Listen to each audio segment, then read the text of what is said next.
Welcome back, children. This is Vijaya. So we are going to end up this 11th unit with this drama, third module. So if I were you, we have started and we have already completed 2 modules of it, which is written by Douglas James. So as soon as the intruder had entered into the house of Gerard, intruder was, he was shocked. He was wondered to see the way Gerard had reacted, having no excitement or a stress or tension or shock, any of the things. Then he himself, like Gerard, he himself called himself as, nonchalant.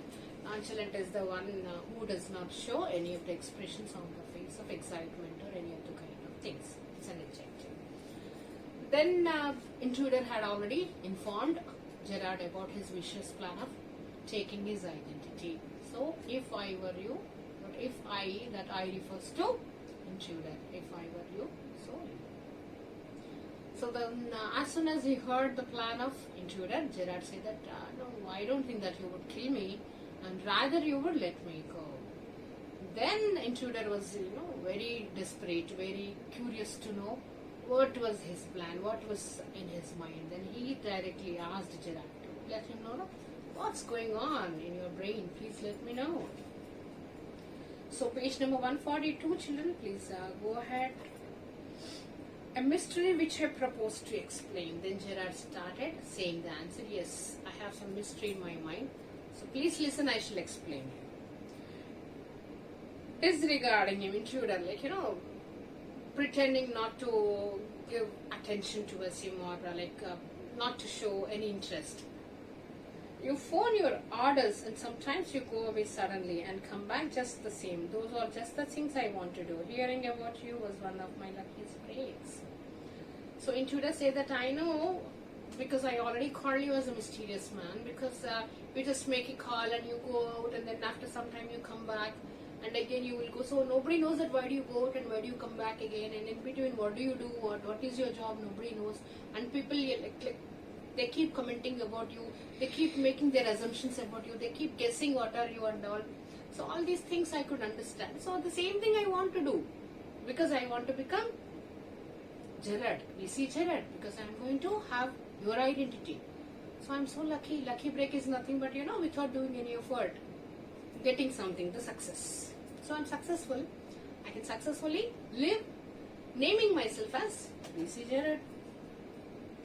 Apparently you haven't the intelligence to ask why I am invested in this clock of mystery. Oh, so you kept on calling me that I am a mysterious man. But Mr. Intruder, didn't you feel like knowing that why am I living in this such kind of a cottage being a mysterious man? What is the reason behind being mysterious? What is the mystery all about? Don't you want to know? Didn't you want really to know about it? Intruder, he was losing his patience, and immediately he just was pointing the revolver towards Gerard. As I said before, this conversation bores me. Come on, speak what is important. Come to the point. Don't bore me. I'm going to kill you. Don't be a fool. Gerard says that don't be a fool, intruder. If you shoot, you will hang for sure. If not as yourself, then as Vincent Charles Gerard. So please underline this particular sentence, line 2. He says that don't be a fool. Gerard is saying to the intruder, don't be a fool. If you shoot, of course you will be hanged by the police. If not as an intruder, but like VC Gerard will be hung. And this is something, why will? Because we know him only as a playwright, right? And how come and why would he be hanged? And what is this? Intruder immediately, even he was so shocked by listening to this. What is this? This is your big surprise. So the same word he is using. Whatever the way intruder said, no, I'm going to kill you, this is the big surprise. This is what intruder said, right? So the same way he is giving back the response. Gerard said that yes, it's going to be a big surprise to you too. I said you would not kill me and I was right. I was telling from the beginning that you would not kill me and rather you will let me go also. I'm right to say that. Why do you think I'm here today and gone tomorrow? Never see tradespeople. You say my habits would suit you. You are a crook. Do you think I'm a Sunday school teacher? So now see, look at the way he was asking the intruder. Come on, what do you think? Why I simply go out and not come back, and for 2 or 3 days I just go and I'm not seen by people. I won't even go to the merchants. Only milkman and grocer and baker only visit my house. I don't talk to anybody. I don't make like good relations with the neighborhood also. Why am I doing all these things? What do you think about me? Do you think I'm a Sunday school teacher who goes to the church and preaches and teaches in the churches? I'm not that gentle. So why they use the word Sunday teachers here? Right? No, they do the very like holy work by attending the churches on Sundays. Monday to Saturday they work in schools, and Sundays they go to the churches to teach something else there. So that's a holy work, sacred work. So I'm not that gentle, that soft, that good as how the Sunday teachers are. The game is up. As far as I'm concerned, things went wrong with me. I said it with bullets got away. Unfortunately, they got one of my men and found things the fool should have burnt. Tonight I'm expecting trouble. My bag's packed, ready to clear off. There it is. Then he says that yes, something went wrong with me as well. Even I did commit a mistake, an offense. Even I shot, I murdered, I killed somebody, which was being seen by one of the like people who work under me, and that particular person was caught by the police. So at any moment now police would come here to arrest me. Who said all these things? It was Gerard to inform intruder, saying that if not as intruder you will be hanged if at all you kill me. Otherwise also you will be hanged if at all you take my identity as VC Gerard, because even I am also not as gentle as you think like Sunday school teacher. Even I am also somebody who is running away from the police to hide, because even I committed an offense and one of my persons is arrested with the police, and at any time police would come to arrest me. And my bag is packed, so I am just about to clear off. Oh, it's a bag, all right, and this is a gun, all right. What's all this? Then intruder did not really understand. Come on, this is a bag, this is a revolver, this is fine. But what are you telling? Then Gerard says, that's a disguise outfit, false mustache and whatnot. Now, do you believe me? Then he says that yes, that's disguise outfit. Disguise in the sense dressing up differently to hide their identity. If one tries to hide their identity, they add on different things like artificial mustache and artificial beard and all to look differently, having the wig to be placed on the head. They disguise, right? So he said that yes, all the things are with me. So now at least do you believe me? These are all the things there in my bag. Intruder musingly making sound like with anger, lower intensity, says that we don't know. Then Gerard said, for God's sake, clear that muddled head of yours and let's go. Come with me in the car. I can use you if you find it's a frame. You have got me in the car and you will still got your gun. For God's sake, think, as your brain has no thinking power. He used muddled head. Muddled head in the sense it's not in a working status. Come on, use your brain now. It has no power to think. So listen what I say. Now please run along with me. I'll take you in my car. If still you think that I'm not telling you the truth, anyhow you are in trap. You are in frame in the sense 4 sides closed. No?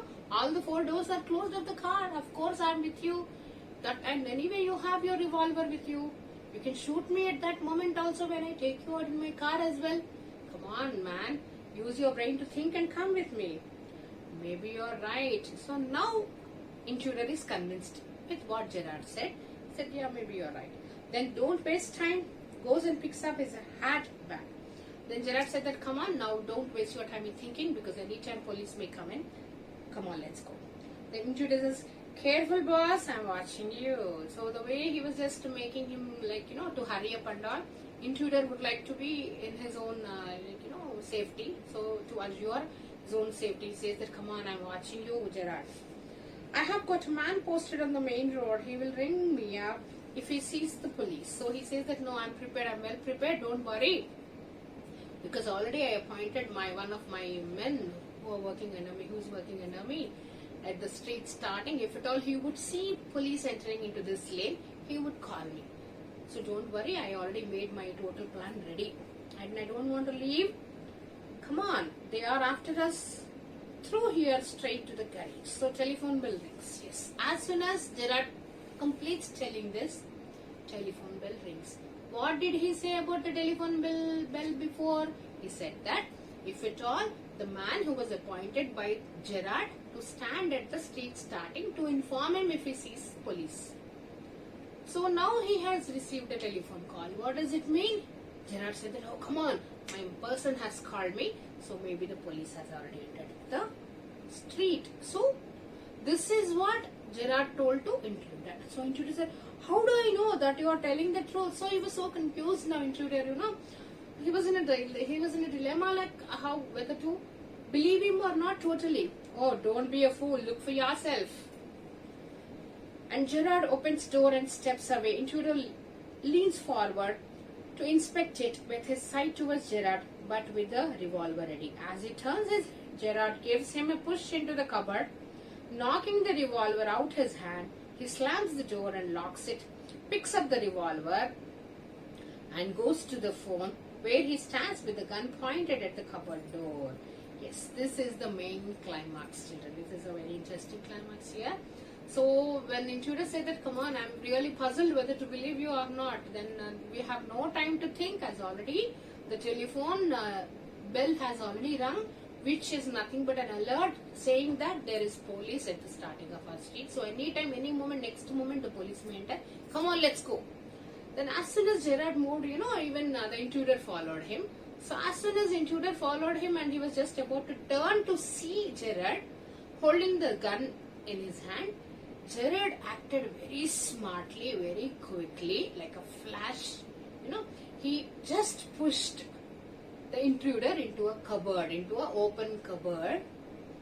And as soon as he was just about to close the door, he had even taken the revolver from the hand of the intruder also. So it means that Gerard pushed the intruder into the cupboard and took his revolver and locked him in.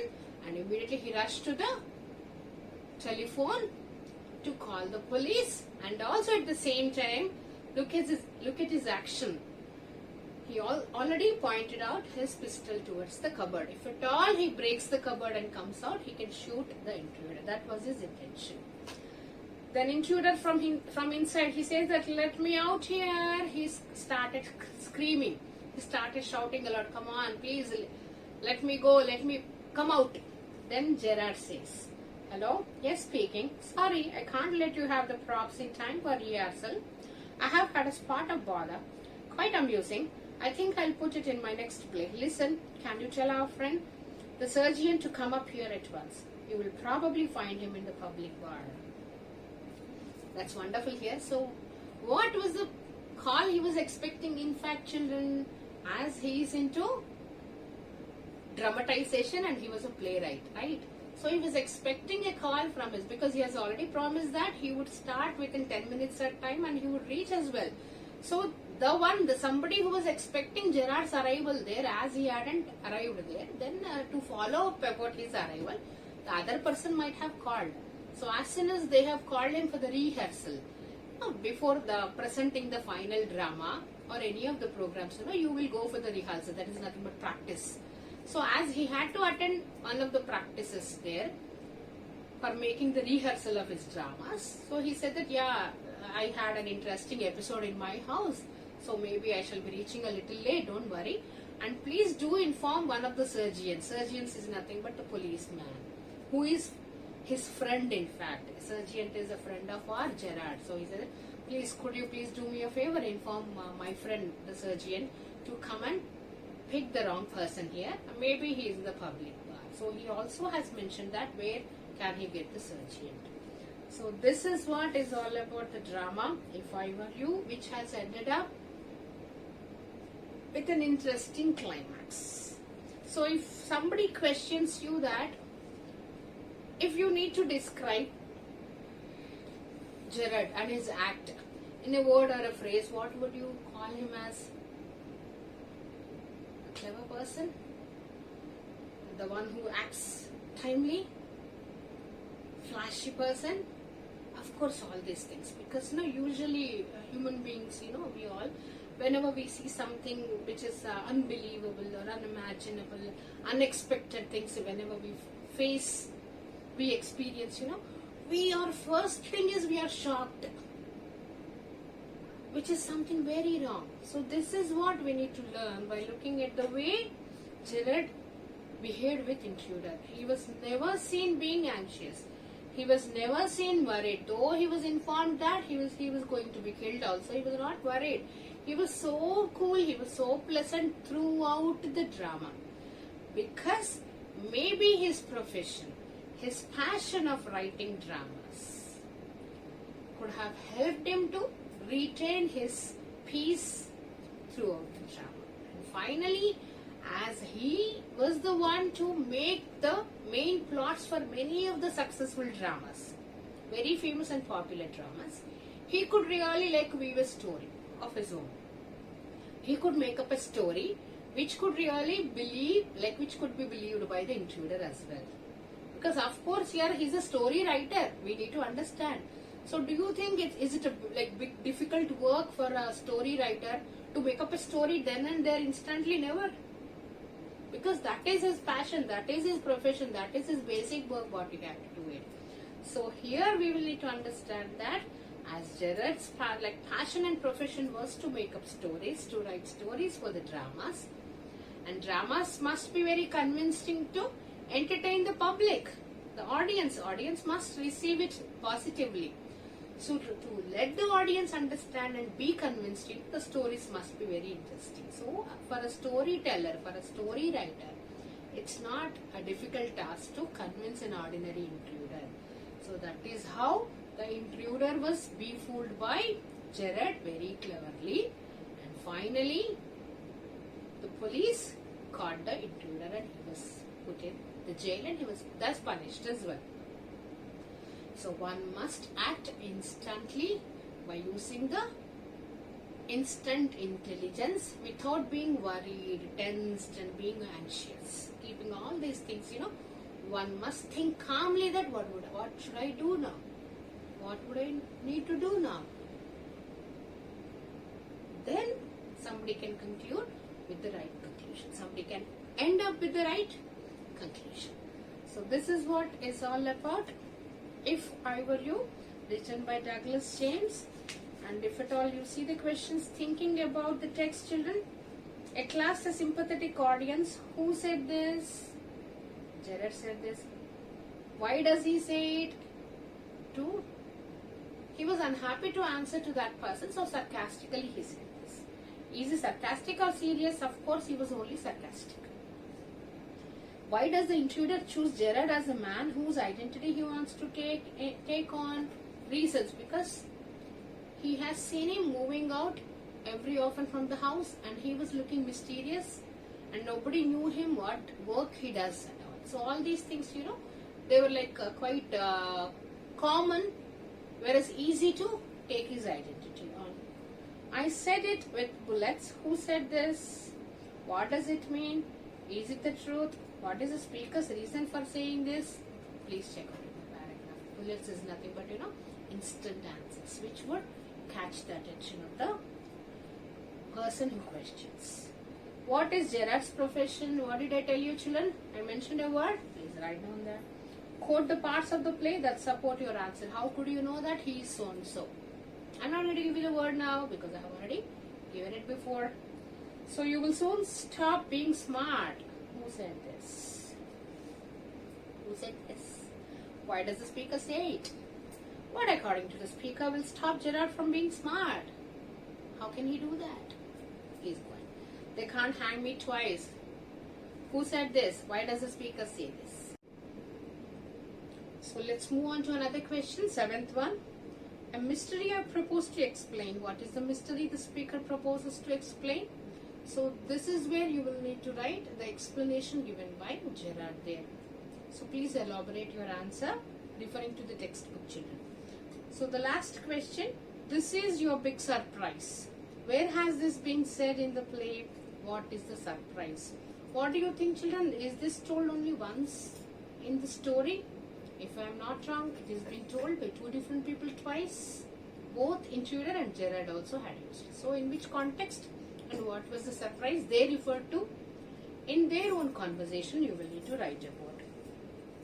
So by now I think we have completed all the questions, and we discussed enough also. So now it is your turn to read the complete text once again, then answer all the questions along with the worksheet what I give you, children. And also they have given a few homophones also, thinking about the language and all. Please try to refer to the dictionary. Dictionary reference and verification is one of the skills, called dictionary skills is very must. So can I proudly say that we are done with Beehive completely, children? So all the 11 units are successfully completed. So the way I have successfully completed my teaching, I expect you also to complete the learning part and also presenting part. Whenever there is a test or an examination, please perform well, making yourself always the winner. So I believe all of you might have enjoyed my video lessons. Hopefully I have reached you and I could teach you to your level. So thank you so much for watching all my video lessons, children. I really wish you all the very best. So please do well in your examinations and bring laurels to your school and your parents as well. So thank you so much once again, and this is Vijaya signing off, and I'm working as the secondary English language teacher in Vignan Global Gen School, ECIL. Thank you so much and goodbye.